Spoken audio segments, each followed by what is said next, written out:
Coach Shantay Legans is back on the Marching to Madness College Basketball Podcast. He has finished his first two seasons with the University of Portland Pilots with 33 wins. That surpasses the biggest two-season mark for Portland since 2014-15, where they had 32 in both of those seasons. Coach, welcome back. Thanks for having me back, man. I'm glad we're talking because that means season's close. Yeah, it's close. And you know, you have those 33 wins, like we say, in your first two seasons. And you have to go back almost 10 years to find anything reminiscent of that. In your first 2 years, what's been the key in recording so many W's? And what's the next step of getting the program to a consistent top level in the WCC? So first off, you know, those 33 wins were, you know, they were hard fought, every single one of them. You know, we came in and, you know, we didn't have everyone jumped in the transfer portal when I got this job. Like, if you look at our team, we didn't have one scholarship player from the year before. So we had to go get guys that would really buy in, but it was hard because we signed our last three guys in August the first year. And you got to think about that, you know. Some teams had full summers, and so you had to go grab a team. You had to get team. You had nobody on your roster, right? And so you had to go get some guys. And obviously, I came over with three guys from Eastern that I trusted, that I knew, and then we found some other guys that kind of fit our system and the way we want to play. And then the next year, you know, we had some injuries and different things like that. And so when you look at it that way, you know, you gave some games away, but we also won some games we didn't win. So I think it came out about where we're supposed to. I think our first year we won 19 games, which was a success in some people's eyes, but we were, you know, coming from, you know, where we came from, you know, I felt like it was, you know, we weren't good enough. You know, we want to be playing in the NCAA tournament. And then also, you know, you go into your next year, you come out and you play well in the early season and you win some games, and you're getting some national buzz because you played good against some teams, but you didn't beat those teams. And so that kind of sticks with you. And then, you know, but that helped us with recruiting. And so,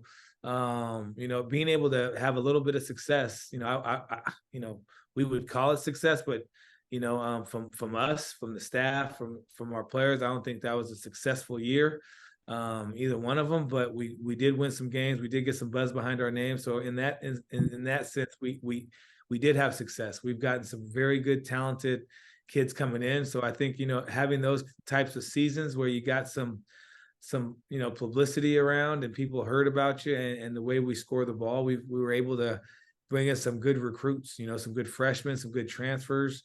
You know, the bad thing about getting some publicity and being pretty good is you're going to lose some of your best players. And, you know, some guys, you know, did a good job with playing for us, and they got in the portal, and they got, you know, some say they got swayed by some NIL stuff, and you know, but those are some kids that I still talk to daily. But, you know, it comes good and the bad. We have some guys we wouldn't have, but it all because of our first two seasons and getting some, you know, name, but, you know, getting some name behind us. In your coaching philosophy, how do you teach your team to be able to play through tough challenges, both inside and outside of the game? Well, sometimes it's hard because you get some guys that are really emotional. You know, you get guys that care so much about winning, or, you know, there's other things they care about, and, you know, they're not hitting their expectations, they're not hitting their goals. And so my job as a coach is to make sure that they understand that, you know, you're going to have good and bad days, and you're going to be able to, you know, fight through that adversity. And I think we've been doing a good job from the summer on of really, you know, showing good examples of when those things happen and how you got to fight through them, because we're going to have some tough tests early in the season, and you're going to lose a game or two that you probably thought you could win, and you're going to win a game or two you thought you could, you know, you couldn't win. And so the thing about that is you got to manage, you know, good expectations, and you also got to manage when you're down. And so I think we have a good group of guys. I think they're understanding each other. The chemistry of this team is where I think it should be right now. I think they're all playing for each other, even though they want to win games and do different things. They all want to play, but I think they're playing for each other, which is important. And I think, you know, the staff, the assistant coaches have done a really good job of that. And then our leaders have also done a good job. The end season is just around the corner for practice. It's kind of obvious to you and me, but how do in-season practices differ from what you do in the spring and summer with your kids? Well, for me, we're gonna get a lot more shots in practice. We're gonna do a lot more things. We'll be able to break down, different things. You only get like an hour, 4 hours a week, and so you're able to only do so much, and you got to just touch on things. And so, hope your guys can grasp onto the concepts that we're working on, getting your defense right. I've always put offense in first and done all this, but now I switched up the way I want to do things. We put a lot of defense in, and we're really focusing on the defensive end. And that's a big adjustment for me, but you gotta keep getting better, day by day. And I think that's something that I think we've done. I think our defense is going to take a big step forward for us, and then I think the offense will come. I think we recruit talented offensive players, and we try to teach them defense, and I think they're all buying into that part. So we just got to keep pushing that forward.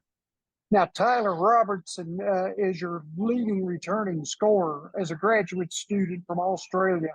Talk about his preparation to be a leader for the Pilots, and then, how you've seen him grow as a person since he's been in Portland.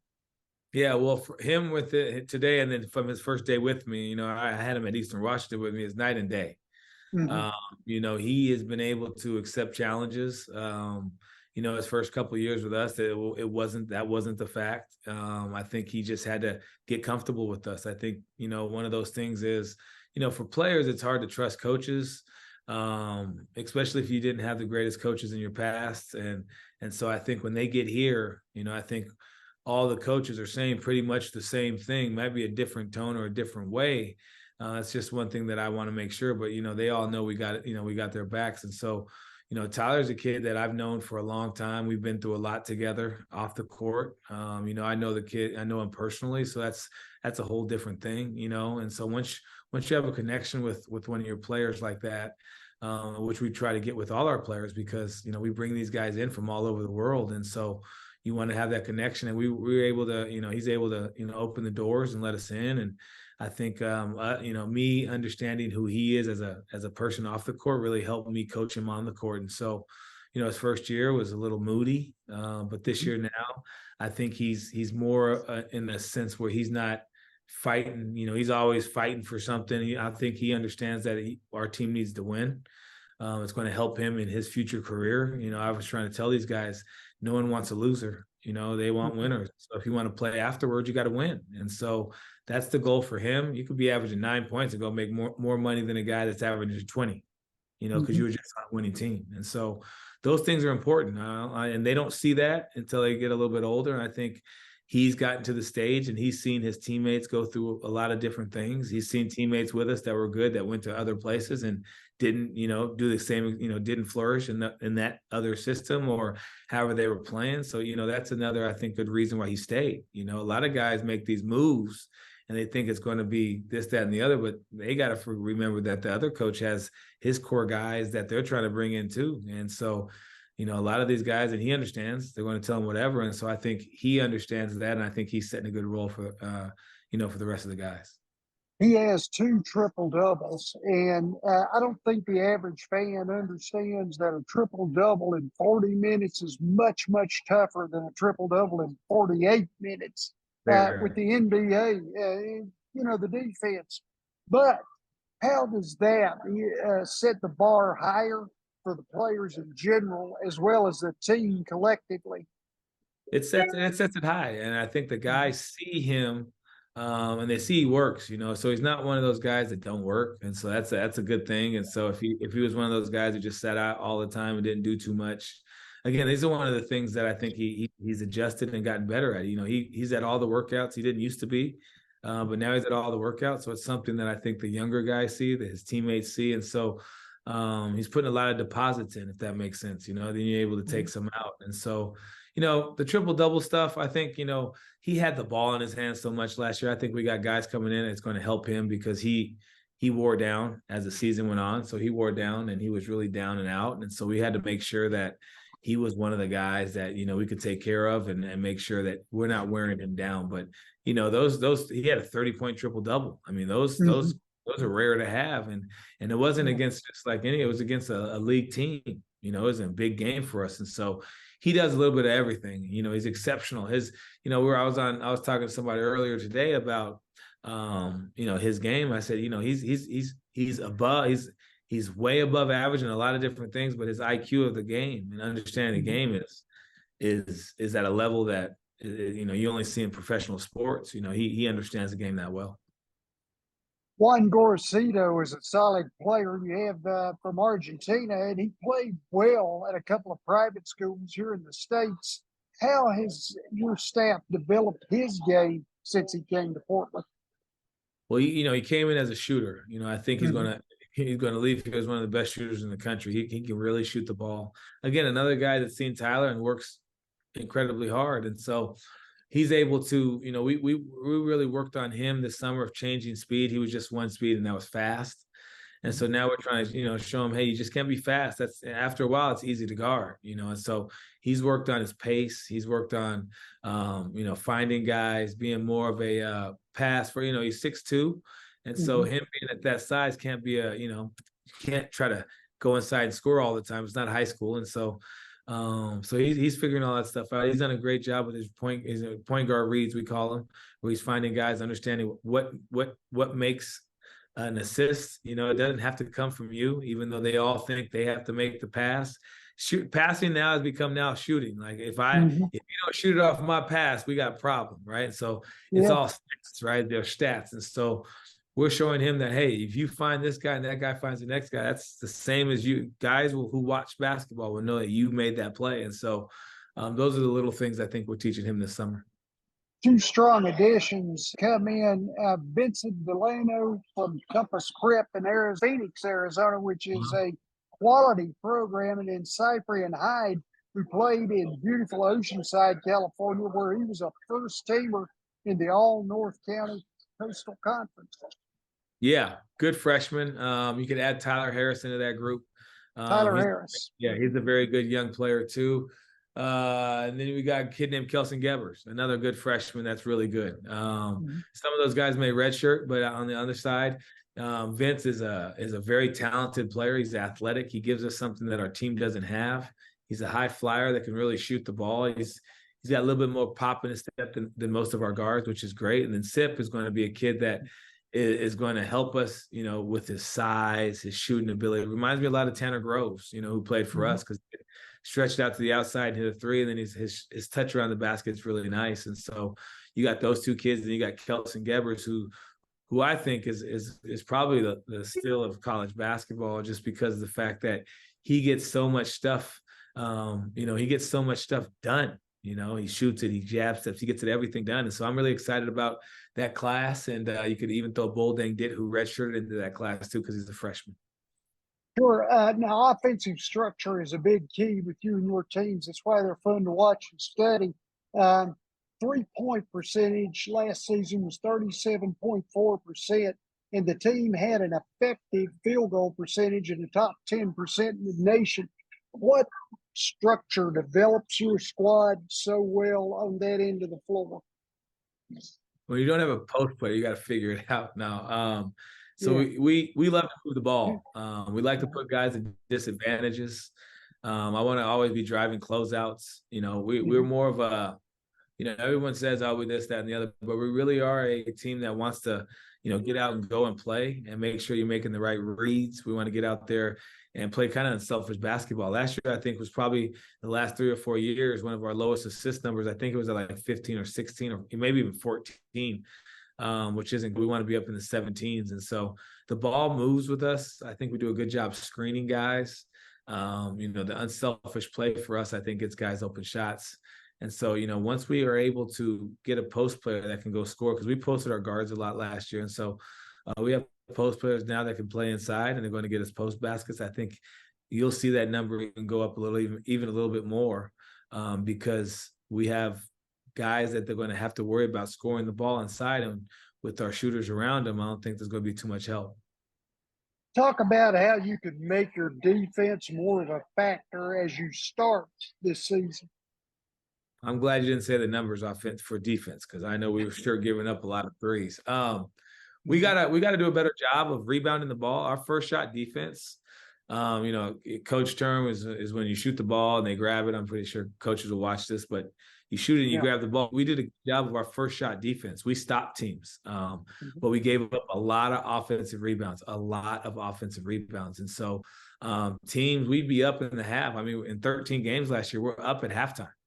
You know, that probably comes down to toughness. That comes down to coaching. That comes down to a lot of different things. But we're up at halftime, fatigue, and you know, that's all you can ask for. Is, hey, you go into every game and you're up at halftime. You feel good about things, and so we got to do a better job again at trying to shut teams down and take away their strengths. And so I thought last year we did it in some games, and then other games, and in those same games we let the second or third option kick our tail. And so we got to do a better job of containing teams and not let them get to their strengths this year. And I thought last year in certain games we did, and in other games we did not. We didn't finish plays, and teams took advantage of our size. We weren't very big last year.